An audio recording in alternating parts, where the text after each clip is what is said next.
अरे तेरा फादर होगा, हमारा काय को करता है, हमारा बाप तो ये है, तुम कहां से हो गए। यदि आप धर्म की बात करते हैं और उसमें भक्ति दिखाते हैं तो उससे आपको मोक्ष मिल सकता है, लेकिन राजनीति में जब आप भक्ति दिखाते हैं, राजनीति में जब आप व्यक्ति पूजा करने लगते हैं, तो आप मान लीजिए आप लोकतंत्र को कमजोर करके एक तानाशाह को जन्म देते हैं। आज हमारे यहां हमारे राजनीतिज्ञ अपने आप को भगवान समझते हैं। हमारे प्रधानमंत्री कहते हैं मैं तो आजन्मा हूं, नॉन बायोलॉजिकल हूं, वो खुद को अवतार मानने लगे हैं।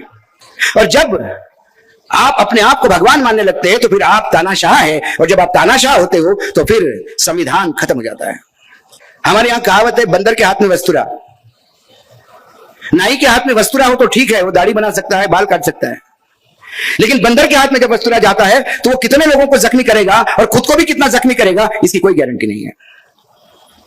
और जब आप शासन चलाने की शक्ति ऐसे कुपड़ों के हाथ में देते हैं जिनको अपने देश और संविधान और लोकतंत्र से कुछ लेना देना नहीं, और मात्र स्वार्थ और चुनाव जीतने के लिए ही अभी आज राजनीति चलती है, तो फिर संविधान और लोकतंत्र की कोई मायने नहीं।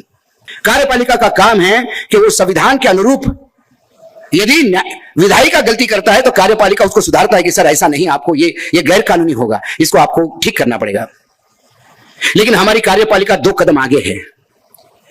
यदि वो कहता है कि ऐसा करना चाहिए तो नहीं साहब थोड़ा सा और ज्यादा करो, कोई हर्ज नहीं है, बस मेरी पोजीशन ठीक ठाक रख लो, मुझे प्रमोशन देते जाओ, मलाईदार डिपार्टमेंट में मुझे अपॉइंटमेंट देते जाओ, मुझे मेरी कमाई करते जाओ, संविधान की ऐसी तैसी और देश गया भाड़ में। फिर इन सबको कंट्रोल करने के लिए यदि न्यायपालिका नहीं हो तो फिर जनता को ही उठना होगा। न्यायपालिका से बहुत अपेक्षाएं होती है। आदमी का अंतिम निर्णय होता है कि कुछ नहीं हुआ तो कानून में न्यायालय में देख लूंगा तुझे, लेकिन जब न्यायपालिका अपने पैरों में घुंघरू बांध के सत्ता पक्ष के दरबार में मुजरा करने लगे तो फिर आम आदमी देखेगा भी तो कहां देखेगा। क्या वर्तमान में हमारा न्यायपालिका ऐसा करता है? क्या भारतीय जनता पार्टी का प्रवक्ता हाईकोर्ट का जज बन सकता है?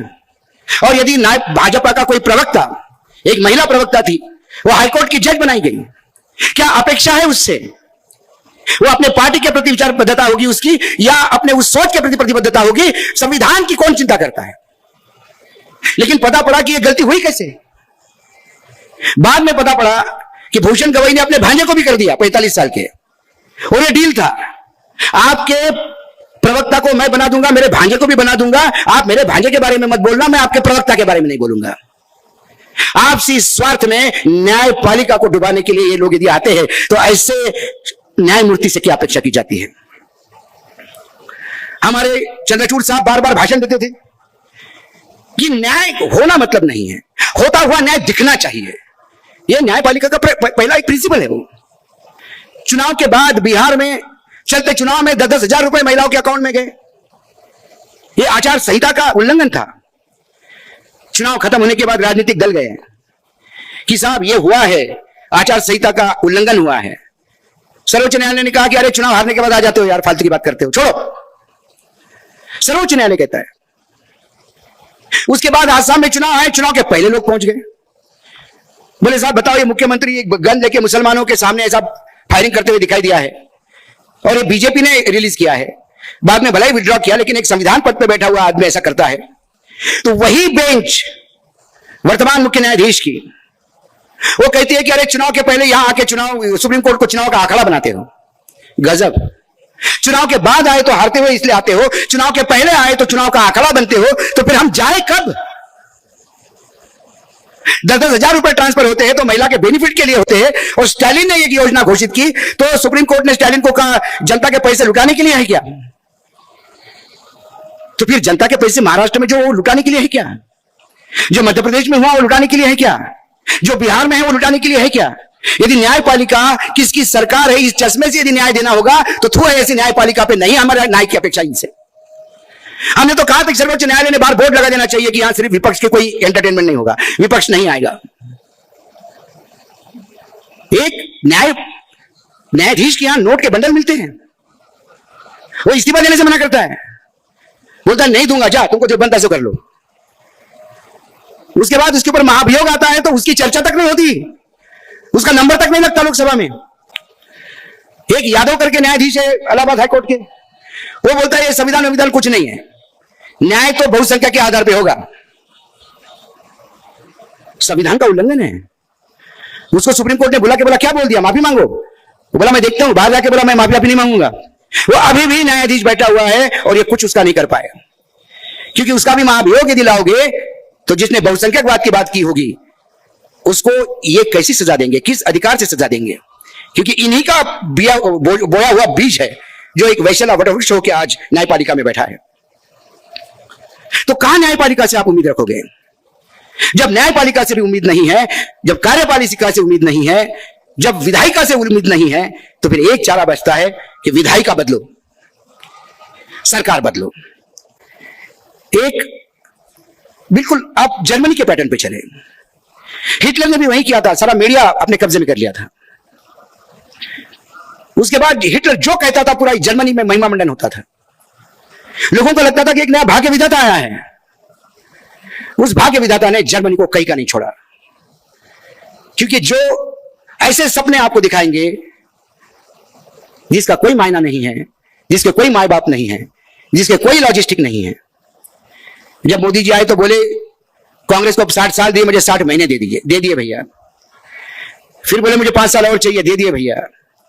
फिर बोले 2030 में नए भारत की नींव रखूंगा, अब बोलते 2047 में विकसित भारत होगा।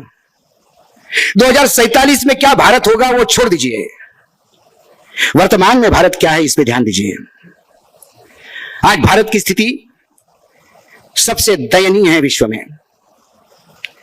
विकसित भारत कहां है ये मैं पूरा देश भर भर के जाके ढूंढ रहा हूं, मुझे तो कभी कोई विकसित भारत नहीं दिखा। मुझे दिखा तो सिर्फ झूठ और झूठ और झूठ, कुछ नहीं।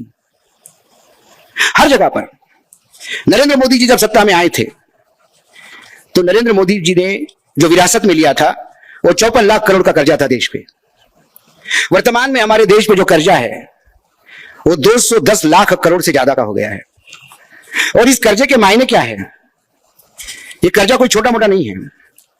जो 2026-27 का बजट जो पेश किया गया हमारे पार्लियामेंट में, मैं सरकार के आंकड़े के बताता हूं आपको, तो जितना 2026-27 के लिए केंद्र सरकार का खर्चा है, जितना खर्चा है उसका 26% सिर्फ ब्याज पे देने पे जा रहा है।